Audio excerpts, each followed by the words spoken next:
Hello everyone. Permit to work and a lockout tagout has been an important part of our daily work lives.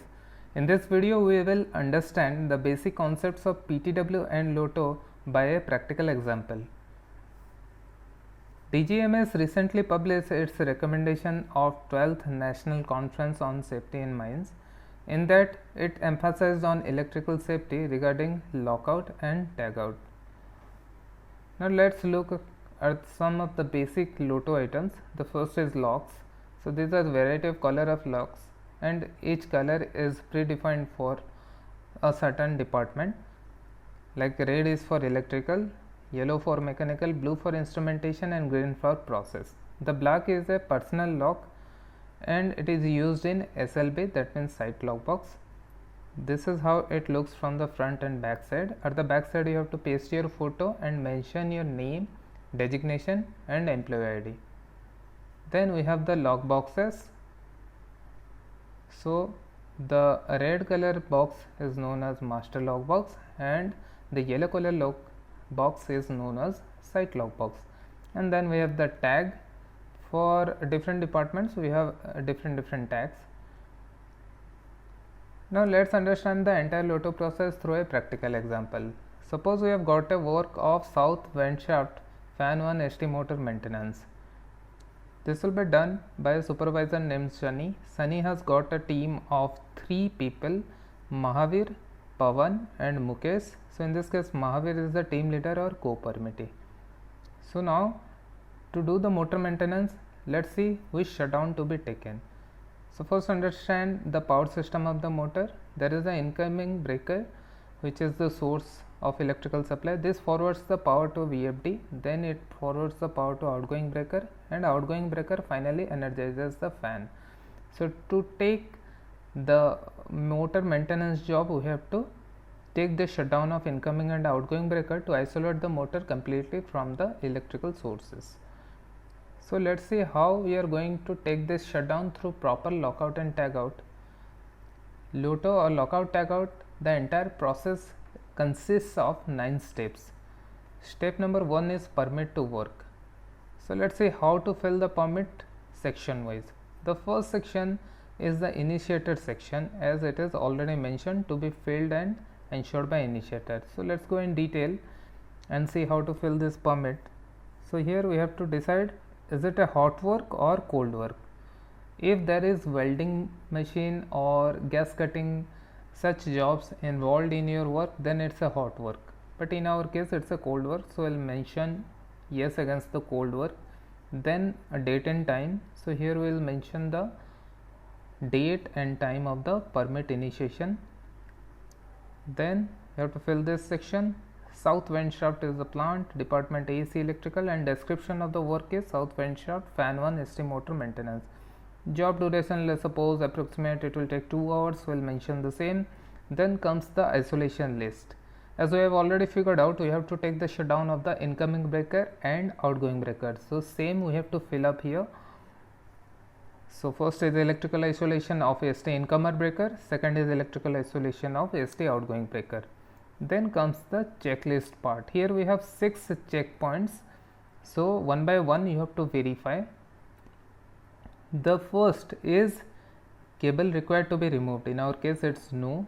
So let's suppose you want to remove the cable, then you have to mention it yes here, and additionally you have to mention the equipment number for which you need to remove the cable. Let's suppose you want to remove the cable of the incomer breaker. So you have to mention in this isolation list additionally cable isolation. That means cable of incomer breaker you want to remove.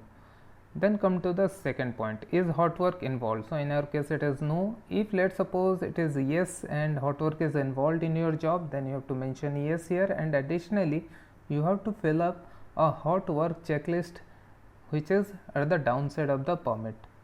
So this is how it looks, the hot work checklist. So here you have got 9 points.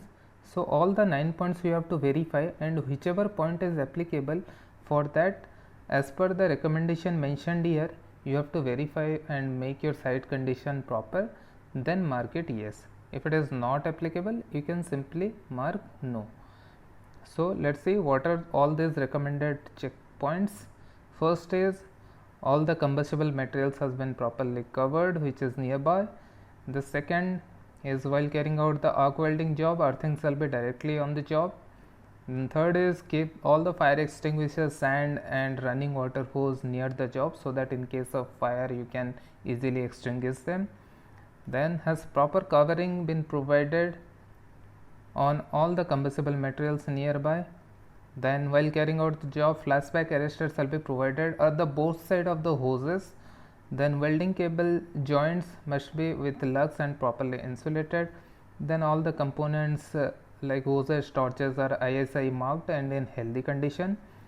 Then if there is any chance of falling the spark and metal slug on any combustible material nearby, then you have to ensure the point number 4, that means you have to cover all such combustible materials with GI sheet and asbestos blanket. Then the last point is welding machine connection provided through ELCV. So in our plant we actually recommend the usage of ELCV of 30 milliampere leakage type. So here if the earth fault current goes beyond 30 milliampere, it will trip. So this is for better human safety. Now again go back to the initiator checklist that we are already filling here. So up to point number 2 we have covered. Let's come to the point number 3. It says is activities wise risk assessment and its mitigation along with SOP briefed to each workman. So here you have to brief what the detailed SOP of your job to all your teammates, and also you have to do a risk assessment of your job, and as per the risk identified you have to also finalize the mitigation steps. Once after doing that you can mark it yes here. To do this process you have to fill the job safety analysis section which is at the downside of the second page. It looks somewhat like this. So how to fill this? First the name of the initiator, the job, date, area and hazard identified, yes. Then we have two sections, name of the hazard and action taken. So here all the hazard that you have identified you can list it here one by one, and for each hazard you have to also mention what is its corresponding mitigation steps in the action taken section. So let's suppose first hazard is high voltage shock hazard, and what is the mitigation? The mitigation is take proper shutdown and discharge voltage conducting terminals with earthing rod before touching. Then next is like physical injury, for that you have to use PPE. Then electrocution due to faulty tools, then check all your tools are healthy. Accordingly you list out all the hazards, and for that whatever mitigation action is required that you list out in the action taken section. So this completes the job safety analysis. Then comes the fourth point. Is the work to be done near crane or track or moving machinery? In our case it is no. If it is yes, then that equipment shutdown also you have to take and mark it yes here. That equipment also you need to mention in the isolation list. Then point number 5 is PPE provided as per SOP and risk assessment, that you have to ensure and mark yes. Then last point is there are certain category of works mentioned here like confined space entry, work at height. You have to mark out if your work some is out of this category. So we have got electrical, ST and LT work, so this will highlight, and for this if any additional permit required that also you have to take. So after marking you can simply make it yes. So this completes the initiator part. Now after completing this, initiator will simply just write his name and provide his signature, and initiator part section A is complete. Then initiator will go with this permit to the custodian, that is the section B. So first let's see who is the custodian. So custodian is someone who is in charge of operating the equipment. So let's suppose it's a fan, then the ventilation officer is the custodian. Accordingly for pump it's a dewatering officer, and substation for it's a electrical officer who is the custodian. So what the custodian does after getting the permit, the downside is the section B, which is the custodian section. So let's suppose in our case custodian is Siddharth. So what Siddharth will do, Siddharth will check this clause B checklist which has got 2 points. The first is list of equipment where isolation is required is okay. So he'll see the list of equipment mentioned in the isolation list and make sure that all these equipment shutdown will be enough to carry out the job safely.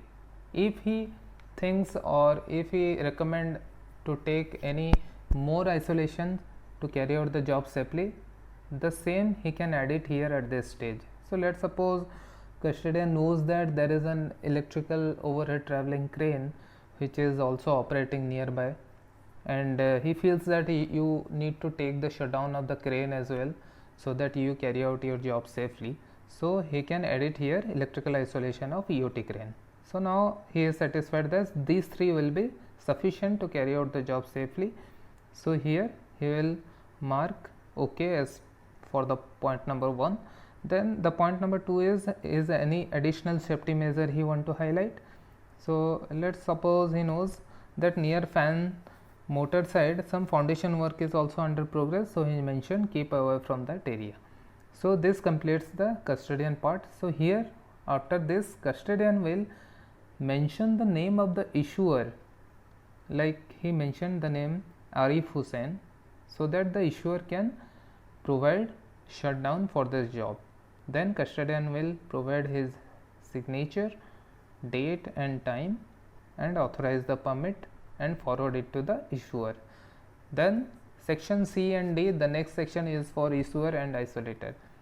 So issuer is someone who is officer of the department regarding which we are going to take the shutdown. So here we are taking shutdown of all the electrical equipment. So electrical officer is the issuer, and isolator is someone subordinate or some technician under him who has got all the detailed knowledge of isolation and tools to do isolation. So isolator actually carries out the isolation in the field. So what here let's see what here happens. After getting the permit, issuer first verifies the isolation list. Here issuer also has the same task as custodian did in first place. He will verify that all the equipments provided here in this list is enough to carry out the job safely. Let's suppose the issuer knows that there is an cooling fan for the motor and you need to take the shutdown of the cooling fan as well to carry out the job safely. Then he can mention the same in the this isolation list, electrical isolation of the cooling fan panel. So now this completes the entire isolation list. So after this, issuer hands over the permit which has got the entire isolation list to the isolator, and isolator do the shutdown. So now LOTO 9-step process, the step 1 permit to work is complete. Then comes the step 2, de-energize the plant. So here the fan is stopped. Then step 3, isolate all the energy sources. So the 4 equipments that we already mentioned in the isolation list, the isolator will first isolate those 4 energy sources. So here ST incomer and outgoing breaker will make off and rack out to test position, and crane and fan feeder NCCB and control NCB he will make off. So in this completes the isolation of all the energy sources. 4 is drain residual energy. For ST feeder here it is not applicable. ST has got the residual energy as static charge, so that we have to discharge using earthing rod at the time of our work, which is already mentioned in job safety analysis. Then for LT feeder we can earth the outgoing terminals.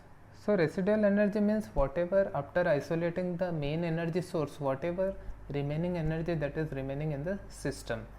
Let's suppose it can be static charge, it can be some energized spring, or it can be some stored hydraulic energy, like that. So at this stage you have to drain those residual energy. Then comes the step number 5, secure each isolation device generally with locks and suitable tags. So this is a very important step. After you have done the isolation, now comes the part of securing the isolation with locks and tags.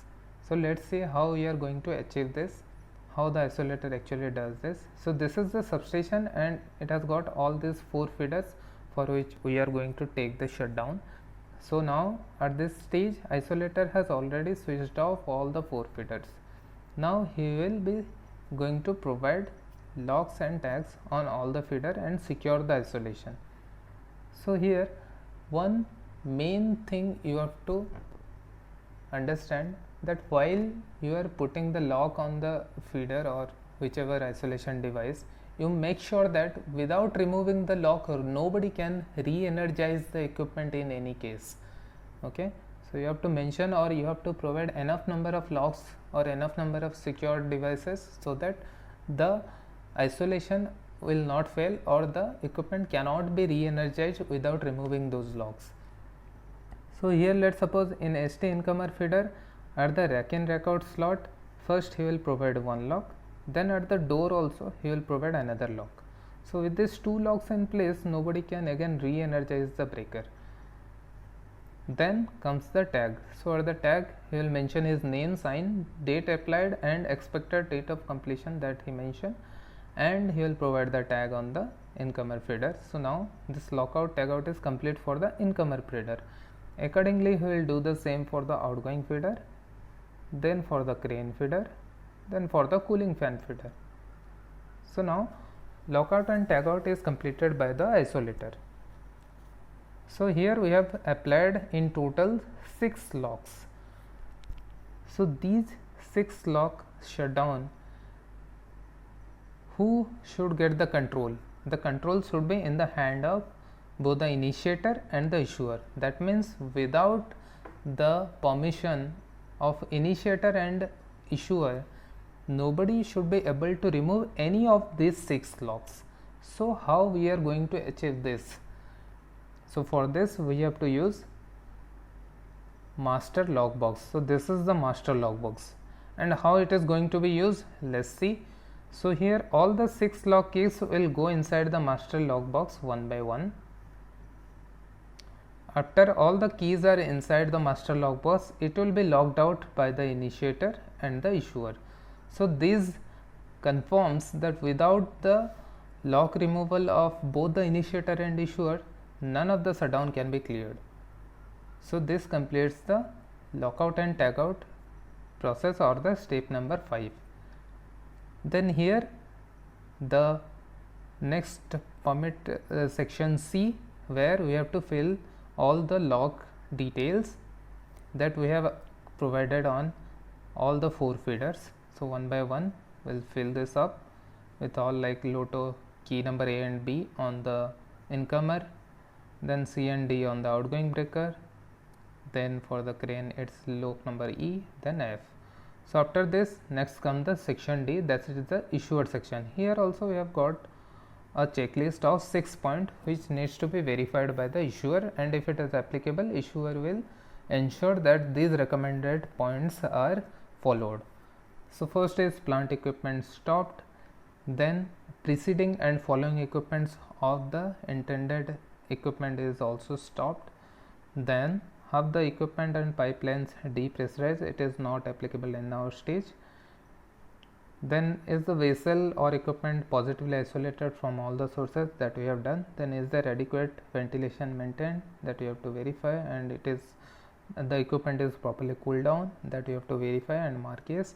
Are hazardous energy sources logged? So you have already provided log, so we can mark it yes. So this completes the checklist part. So now comes this small comment section. So here we can see the thing is tryout. So here comes the next part of the LOTO. What is tryout? Let's understand. So tryout is verify zero energy. That means you have to again double check that your isolation is okay.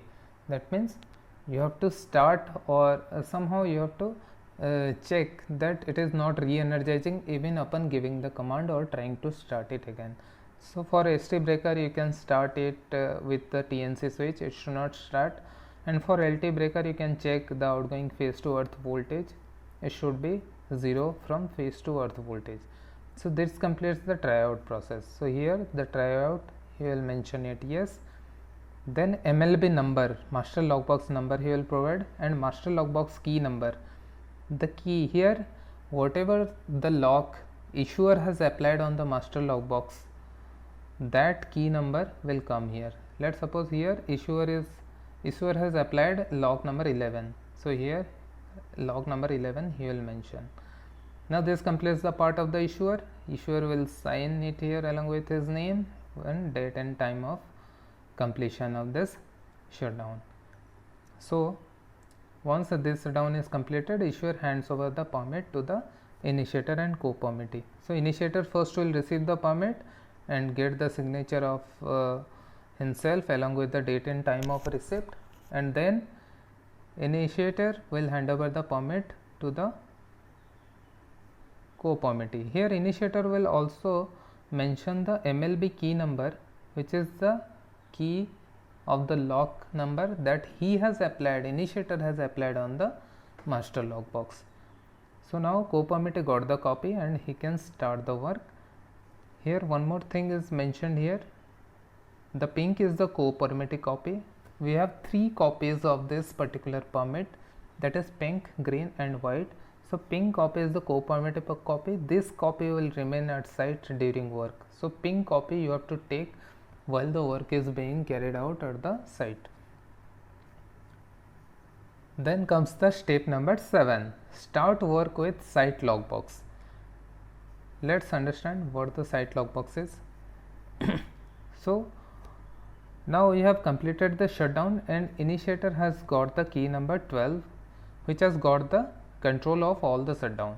But here working persons are 4, because initiator has got also 3 team persons. So 4 persons are working here, but only initiator has the control over the shutdown. What about the other 3 persons? What happen if the initiator, without asking all these 3 persons, simply clears the shutdown? Then other 3 persons will be endangered. So to provide the control over the entire shutdown to all these 4 persons, we have to use site logbox. So this is the site logbox. Let's see how we will execute here. Here the initiator lock key, that is lock number 12 key, that will go inside this site logbox. Once this key is inside here, all the team persons will apply their personal Lotto lock. Personal Lotto lock they will apply. So without removal of, if any of the team person lock is pending, nobody can take the 12 number key out and start isolating the shutdown, or start again taking the shutdown out. Okay, so this is how we we give control to all the team person. Let's suppose there is also a fan operator which is an affected person. Okay, fan operator also wants that whenever the fan is ready to be started, it must be within his knowledge. So here he is an affected person. So apart from the team person, an affected person can also put his lock on the site logbox, so that he will also remain in the loop. Okay, so this completes the site logbox procedure, and now the work can be started and completed. So here in the permit section at the back side, there is a toolbox section. So here all the site logbox personal Lotto details we can fill this. So one by one, all the person name along with their personal lock number which they have applied on the site logbox, that we can mention it here. So once, then comes the step number 8. So once your job is finished, what you have to do in step 8, you have to inspect and restore normalcy, clear site logbox and shutdown. So this is the final clearing of shutdown after proper inspection. So what the proper inspection? Let's suppose the motor is there, so you have to inspect. You have not left any cover open, or no tools remained inside, and the motor guard is properly fixed accordingly, and every persons are cleared from the job site. Those things you have to verify, so that the motor is as same as it was before taking shutdown. Okay, so that once you have to verify, then one by one all the working personal Lotto will be cleared from the site logbox. So once all logs are cleared, so now the initiator can take the key out and fill the permit to go to clear the shutdown. So now here this part is the closure of permit to work. So here once the job is done, initiator will mention the date and time of the completion, get the signature of the team leader and sign himself as well, and take the permit to the issuer. Now issuer, after receiving the permit, he will sign it here and provide this permit to the isolator to remove all the shutdown and restore the power. So isolator will take this particular permit and start isolating all the lockout and tagout. So how he will start? First here initiator will remove his lock from the master lock box, then the issuer will remove. So now all the 6 keys are accessible to the isolator. So isolator will take out all the key one by one and remove all the locks and tags.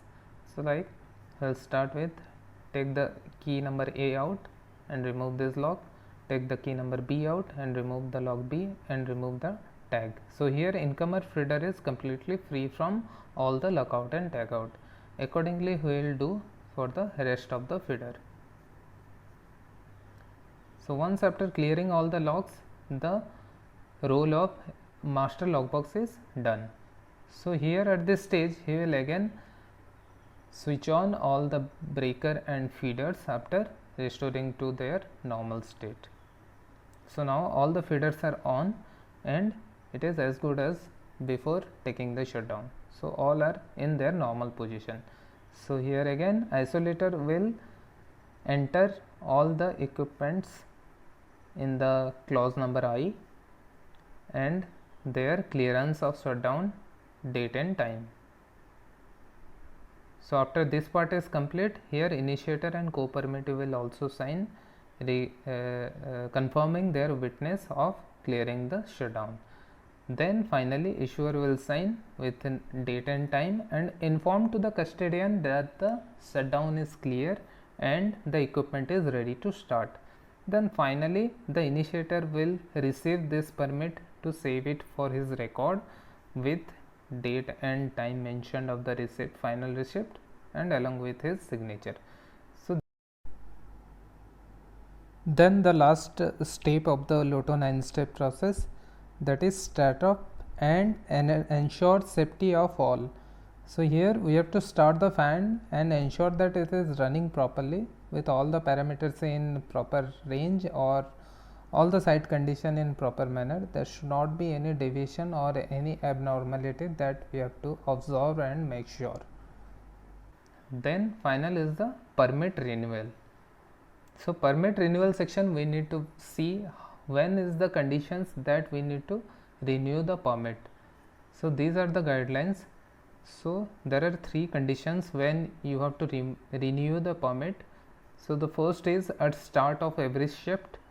Then the second is whenever initiator or issuer is changed for any reason, and third is whenever the team leader or co-permittee is changed for any reason. So now what is the procedure to renewal the permit? Here initiator after being changed, he will brief the risk assessment and its mitigation to the work group and obtain the signature of the co-permittee. Then second is issuer will sign in the second copy with him and also sign in the first copy and return the first copy to the initiator. That means pink copy that will be signed and kept with the initiator. Then third point is the initiator shall restart the work after the renewal process is complete. Fourth point is if there is a change of work group, let's suppose in your team apart from co-permittee some other person join, then in that case you need not to be take this permit renewal. You can simply brief the new person whatever the risk associated and whatever the mitigation steps those are finalized to carry out. So only this job safety analysis section that you need to brief to the new person, then you can start the work. There is no need of permit renewal. The last point is while the permit is due for renewal, you should not start the work. You have to wait till the permit is properly renewed as per process, then only you can start the job. So this completes the entire shutdown part and our permit to work and lockout tagout. Hope this clears the basic concepts of yours regarding lockout and tagout. Thank you for watching this video.